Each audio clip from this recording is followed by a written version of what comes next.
I'm here with my friend, Dr. Richard Scott, GP. Hello, Richard. Andy, good to see you again. How are you doing? I'm fine. I see you, and you smile, and I feel better. It's the power of a smile. Well, do you know, funny enough, in church on Sunday, we've had a word with I'm part of the worship team, and one girl has got a world-class smile and uses it all the time. And another singer is very rarely smiling, but when she does smile, it's $1 million. And we both agreed that she and I need to smile more when we're singing. Now, mine's slightly difficult because I'm looking at the guitar and making sure I don't play the wrong notes. But she just needs to smile more, and she did it this week, and it made all the difference. It cheers people up, And why should we not be cheerful when we're worshiping God? Amen. And I think doctors should have a special prescription pad with a little happy face and a smile. There you go. Redesign the NHS. Absolutely. Good. From the ground up, starting with a smile. Right. Now, we look at all sorts of topical things in the news. We answer listener questions when they come in, which is fine. If you've got one of those, and I've got one for you for next time, then you can do so. You can email them to us at hello@pure247radio.org. Hello@pure247radio.org. We always anonymize it anyway, and I'll put your questions to Richard, so you've got one coming in the future. So let me start with this one really quickly. So we went out. We're at Three Peaks, Yorkshire. Midges were everywhere. I was trying not to get too wound up by it because they were prolific, because unfortunately we were on the furthest part of the field next to a little bit of water. Of course, that's perfect. So I now have little red blobs over me, because at one point I thought, no, I'm not going to keep waving my arms like a lunatic. I'm just going to be calm. At which point the heavens opened with midges, and I've now got lots of little red dots that are still appearing as they heal. Why do they itch so badly? Oh, because it releases a little poison. That's the first thing. And secondly, the bite itself stimulates. There are so-called itchy substances like histamine within the body.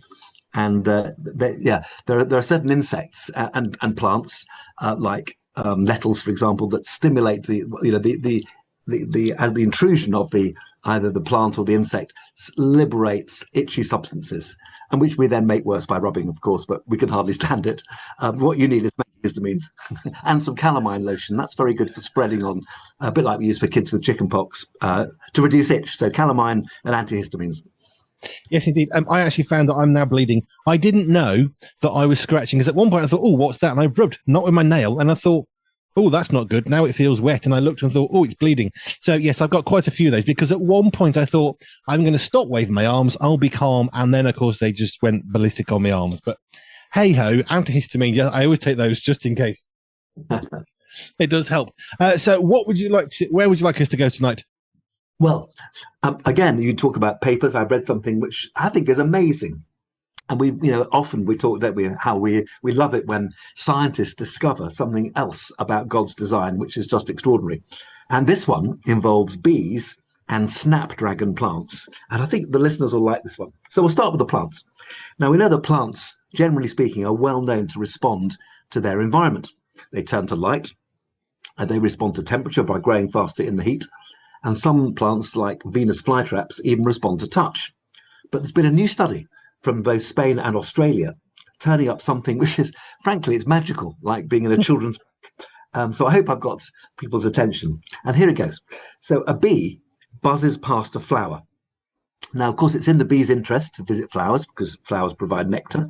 And it's in the plant's interest because then the bees get covered with pollen, and they take it to the next plant, and that's pollination, fertilization for the plant. So essentially, everyone wins.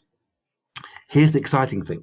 Snapdragon plants are so delighted by their visitors that they attract them further by sweetening their nectar as a greeting.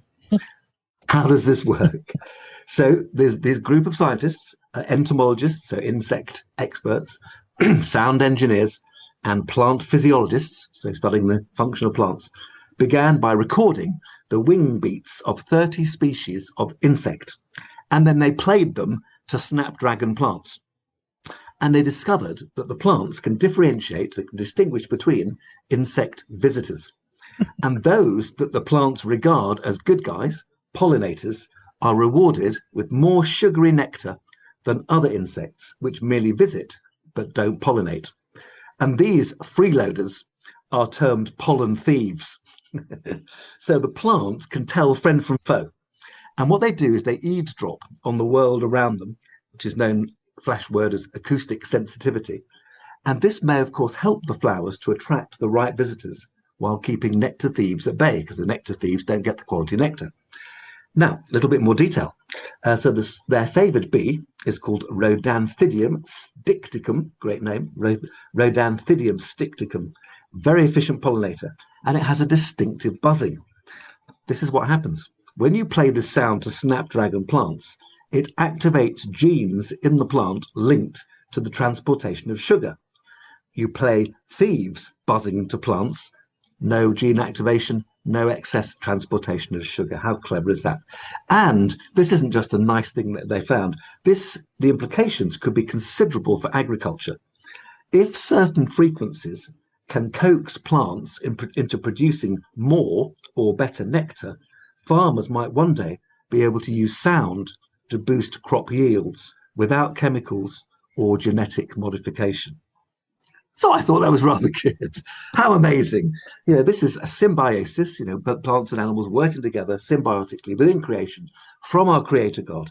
And isn't it great when we learn how this fits together? Hats off to the scientists. This is very clever. 30 species of insects, 3 different types of scientists. But what a great result. How clever is the simple plant? No, not so simple. Not so simple, it seems. Now, this brings me to my main point today, which is a bit less encouraging, but I think fits together. And really, it's by means of an apology. Now, the listeners may be aware that I'm due to retire in less than a month. I will no longer be a doctor, and I'll simply join the ranks of those who use the NHS as a patient.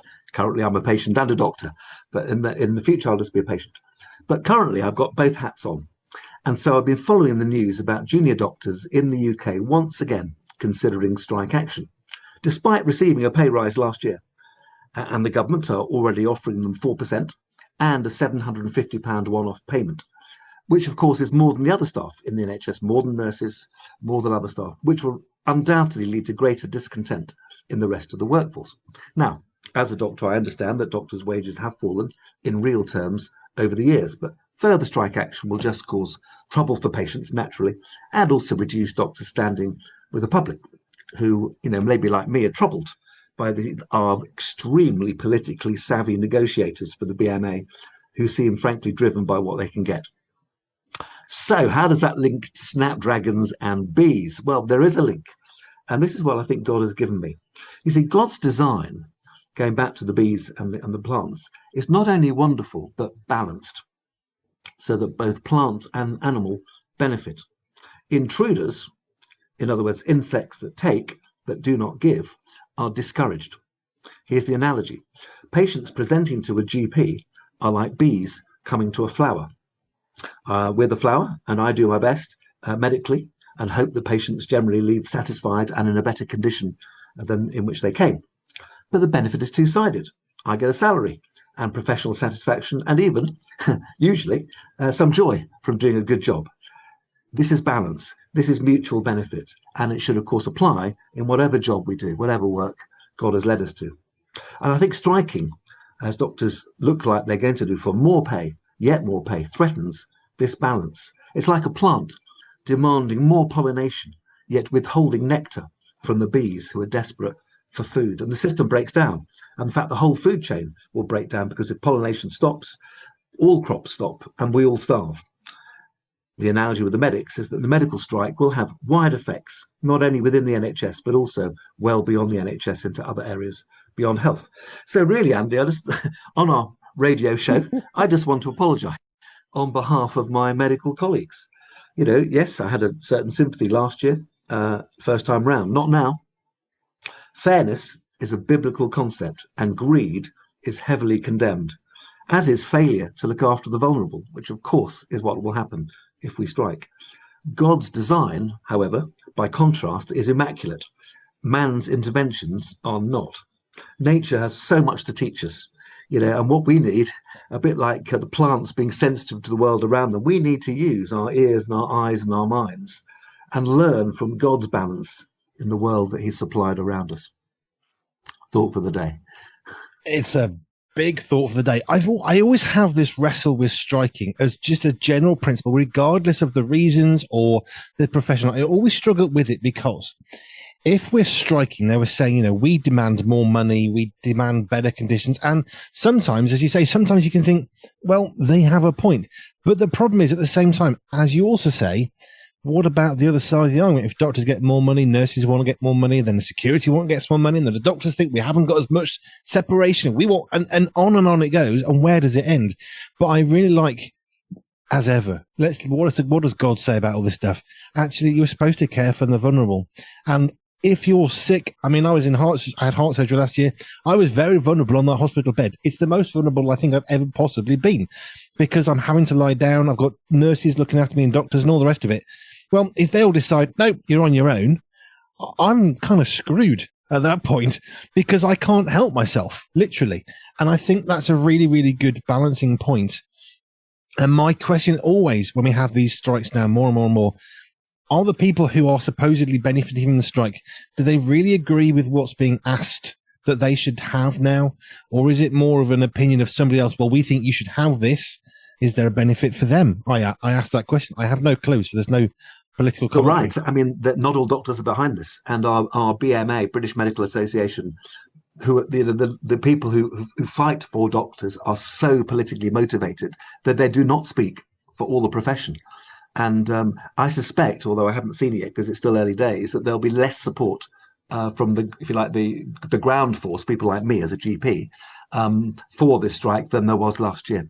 Honestly, it's not even a year. Now, I know before my time, and I think 1971, there was a doctor's strike. And the conditions I gather were extremely poor in those days. And that was probably fair. And it hadn't happened before. And then, there wasn't one for many, many, many years. Not 2 years in a row like this one now. It's just too much. And it doesn't take into account all the conditions in the country and the fact that, very importantly, we need to bump up our defence because of, bad guys in the world around us. So there's so many reasons, leaving aside, winter fuel and all the other things that are important. I think doctors, they had something last year. It's bad form to have another go. I think that a secondary argument, I was at Christians Against Poverty recently. We did a whole day of interviews. I didn't know it was quite this bad, but they were saying something like 65% of people are in a deficit budget. So they start the month having done nothing wrong, no extremely lavish spending. They don't have enough for the month. And when people come along and say, we need more money, well, actually, probably you don't, because the people who already can't feed their children and heat their home for the month probably need more of a pay rise than you do, as much as you may have difficult situations. I struggle with MPs, salaries going up. And I heard a thing on, I think, Premier Radio that I can't remember the exact percentage, but they said that if there's a proportion of the population, quite a high proportion of the population, if they suddenly receive an unexpected £100 extra bill, are in real trouble. Yes. I'm not, as a doctor. Being blunt, I'm not in trouble if I get an extra bill. It's a mild irritation. For many people, that's very serious. And doctors should know that. That I just think is unacceptable. So I really just wanted to apologise on the small forum. Thank you for giving it to me. That I have to say, it's not great. Sorry. Yeah, I have all sorts of thoughts. I don't know where.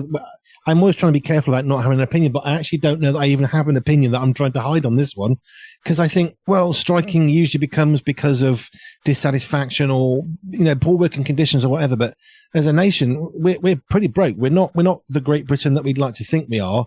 And when people are going into something like you say, if you have £100 bill, we're done.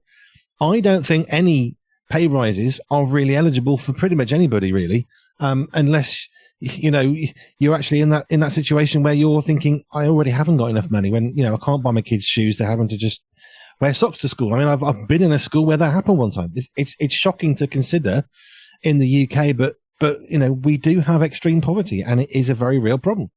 And at a time when we're suddenly giving, and this is great news, 500,000 more hungry children free school meals. Wonderful. That's great. That is a good use of money. And I'm afraid giving doctors more is not. So we've said it here, but I think the balance, that God shows us, and this is just another wonderful example in nature. It struck me because I was thinking, I really want to say something about doctors, but I'm not quite sure how to lead in. And suddenly, oh my goodness, that has to be the lead in. God has shown us how to balance things and get it right, and we just haven't here. Let's just take a slightly different tack. So the winter fuel payments, if you're listening, you're thinking, what's that about? So when COVID happened and there were all sorts of problems with people losing jobs and money, the government said, right, if you are on benefits or of a certain age, then we're going to give you a bunch of money and it'll help you to buy fuel for the winter, because in the UK we have very cold winters and very hot summers. So that was a really good thing, I felt, at the time. And then what happened was new government, right, we're not going to do that because it's a waste of money. You don't need it. Oh, we better do something. So that's kind of where we're at without going into any politics. And my question for you medically is, I read about something in Wales where doctors were allowed to prescribe as part of a trial heating. So literally they'd write a prescription that said, right, you've now got unlimited gas or unlimited electric. Would it make a difference overall? Because it's not as simple as paying for electric and gas, because if you don't have electric and gas, you have a damp house, then you have potentially pneumonia or all sorts of serious conditions. And so are we going to save money? Now, I don't know the outcome of that. I would like to think it was probably quite positive. I did read one person who said, for the first time in my life, I can put the heating on. I can get rid of the mold in the house, which is only here because you can't afford heating, because they've now given me unlimited gas, basically in electric. I can put the lights on when it's dark. I can put the heating on when it's cold. I can turn the heating up. And you could just see through the words. It was so illustrative in the way that she was writing in this newspaper article, I think it was, about how much massive difference it made to us. And my question to you, I guess, although it's very hard to sort of quantify, but how much difference do you think something as simple as paying for electric, do you think the offset of providing heating is worth it against the potential offset? Because I have no concept of how much a nurse costs or an ambulance. I have no idea of figures. But if you go to hospital in an ambulance and have to be seen by a doctor, I have no concept of the cost of that. But I'm sort of thinking, I'm sure that costs more than the gas. Oh my goodness, yes. I mean, and this is well outdated figures from quite a few years ago, but simply calling out an ambulance was £350 straight out. Wow. That's without it then taking you to hospital and then all the costs within hospital from A&E onwards. So absolutely, I mean, prevention is better than cure. But I think one of the good things about what the government is saying is that they want to target the winter fuel allowances to people who need it, i.e. the poor, not the rich. So that is a good thing, because before it was going to go to everybody. Well, again, ridiculous for someone like doctors to receive a winter fuel allowance. We don't need it when there are other people who do. So I think that's smart. And I think lots of these payments, in a country that isn't that well off these days, need to be much more smartly done, tailored to people who need it, and absolutely not to people that don't. So I'm with the government on that one. Yeah, I think maybe I mentioned it to you before, but I was always fascinated because one person, two people, okay, maybe that's £400 across the winter. I'm just making figures up almost, but maybe it cost them £400 to heat their two homes for a few months. But actually, the cost of those two people going to hospital twice has already dwarfed what it would have cost. Absolutely, no question. And people who are cold die. They're much more susceptible to pneumonia and other problems. So absolutely, you're right. So yeah, it'll be interesting to see how we use. We just need to be smarter using our money. And I have to say, giving it to doctors, I don't think is the right thing to do. Fair enough. Not so much I can say. You think you have the right to say that as a GP of some experience? I'll leave that one there. The other thing I was thinking about the bees and the flower. I love how that works. It baffles my mind. It's so clever. It's just so clever, isn't it? It's unbelievably amazing. How do you describe that? Because if we can use sound in that way, we know sound is very evocative to us humanly. It's very evocative. If you want to trigger a memory in somebody, then you will potentially use sound that they've heard or something, that sort of thing, or a smell. So that some of these emotions and senses can be incredibly powerful. So it's no wonder that animals and us and flowers have some similar design, by God. But what struck me was that the flower somehow is able to differentiate between different types of buzzing, because I can hear a wasp, I can hear a hornet, because we get those sometimes here. I know what a fly sounds like, a fruit fly, as opposed to a dying fly. So there are some sounds that my limited brain can compute. But that's like next level audio something. Yeah. Because not only can you compute what it is, but it changes something inside you to, it's changing the plant. So yes, it is extraordinary. But what a great I look forward to sitting at God's feet one day and say, "Oh, tell me some more stuff that has not entered the newspapers." Just and there'll be so many, and you go, "Oh, wow, that is an extraordinary design." It'll just be a wonderful masterclass. I totally aside. I remember watching something about it was one of the most powerful microscopes in the world that can find such things that are so infinitesimally small, and they said we can't see enough because when was it not quite an atom size, but it wasn't far off. But we can see things moving in there, but we can't zoom in far enough to see what the heck they are. What we know is this simple one cell thing is not a single one cell thing because there's things moving like cogs and stuff. And we can't zoom in any further to see what it is we're looking at. And it's phenomenal. Well, I mean, people might think that a single-celled organism is less complex than us. Well, it is. But you look at this within the cell itself, the cell has to have amazing complexity to work. Yeah. So there may not be lots of cells working together, but the cell to work has to be extremely efficient. And it is amazingly complex what's in there. In these organisms. Astonishing. I'm wondering, the doctors wanting more money here in the UK. Okay, just one quick thing. So what would be a junior doctor? That's what this is about. Whereabouts are they in their career? Oh, well, junior doctors are everybody who is not a fully fledged GP or a consultant. Now, when I was training, it took a long time to be a consultant. Now it's a lot quicker, but it still takes you a good 7 years after qualification. So 5 years at medical school, 7 years after qualification. GP, you can do a bit quicker. You can do that in 3 years, or that's the minimum. Many people take a bit more, but you can do that 3 years after qualification. So a junior is someone who hasn't reached the pinnacle, which is either general practice, proper salaried doctor, or even a partner, or a consultant. Everybody else is a junior.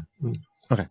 So we talk about the NHS here in the UK, which it might sound a bit strange to other nations. I know America has private healthcare. We have limited healthcare that's private here. And basically it's NHS, National Health Service, which means that basically you go to a hospital and they will treat you. You don't have to pay. Well, parking, but that's about it. I went in recently. I saw a surgeon. They gave me some medication and I didn't pay for the first bit. And then I go to a pharmacy later and I have to. That's the NHS. And parts of that are stunning.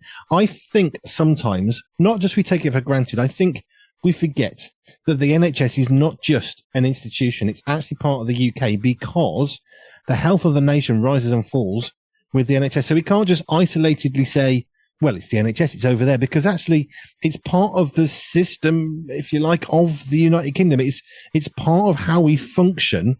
And you can't just write it off and say, well, it's too expensive or it's not enough. And well, you need to pay for this and you don't need to pay for that. Like dentistry, if you have a bad tooth, it's going to affect all sorts of things. And they got that out the NHS because it was expensive. I get that. But then you have other problems. I've had a number of friends who've had problems with teeth, couldn't see a dentist, ended up in hospital, having to have all sorts of problems and ambulances because they couldn't get to a dentist. So all of these things have massive knock-on effects, like not putting your heating on. So I don't know what your thoughts are about the NHS because you've been working for it in different capacities. But I think the thing for me is I think about the NHS and what it is, what it does, how it functions.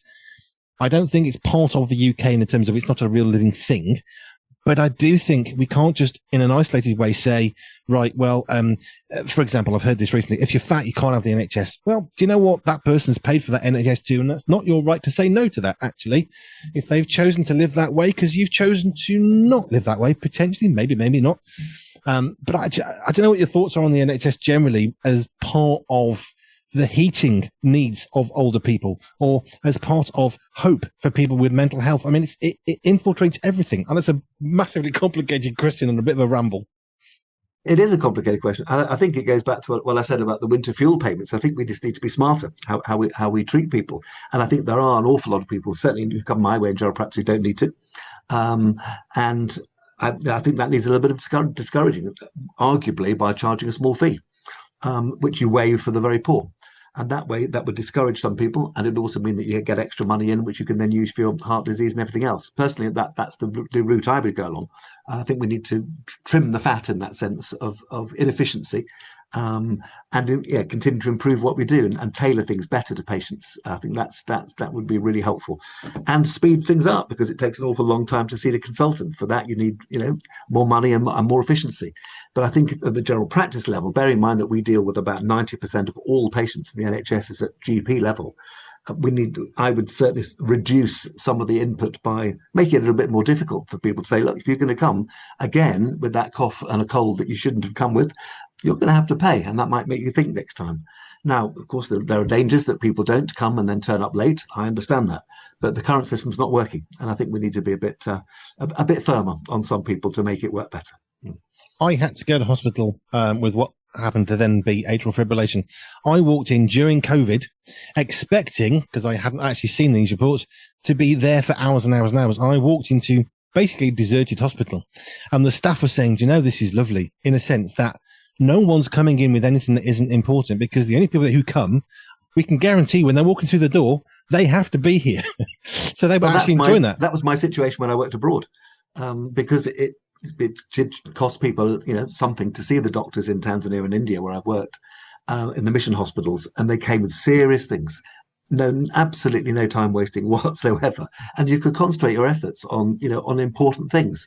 So, yeah, and that's the other extreme. Somewhere in the middle is what we want. We don't want to wait for people to wait until they're too ill, but equally, it is a bit too easy at present, and that's why we're struggling to divert all our funds into the more serious conditions when there's too much minor stuff coming in. Which again comes to your thought of the plant and the bees and the flies and all the other insects that might want to nick from that plant, but actually it works well when they work in tandem, but when they work in conflicted, it doesn't work so well. Nicely put. I never thought we'd be having that conversation tonight. That's fine. It's fascinating, and I like your perspective on doctors. I think at the moment they're going to not get a lot of sympathy from a lot of people in the UK. I don't think so. Where it'll go, I don't know. And I'm not a politically motivated doctor. I do see the need for strikes from time to time, but not in 2 years. I'm sorry. No. Fair enough. You heard it here first. Maybe not. Right, Richard, thank you. If you've got any question topics or thoughts on any of that, please, we'd like to hear them. It's hello@pure247radio.org. Hello at pure247radio.org. You can send your questions to Richard, and we will do our best to answer them. Well, he will, because I'm not medically minded. Richard, thank you. Andy. The June issue of Pure Media, the magazine, comes out on Friday the 7th of June, with a whole host of international writers speaking on life, faith, sports, technology, joy, and more from our family to yours.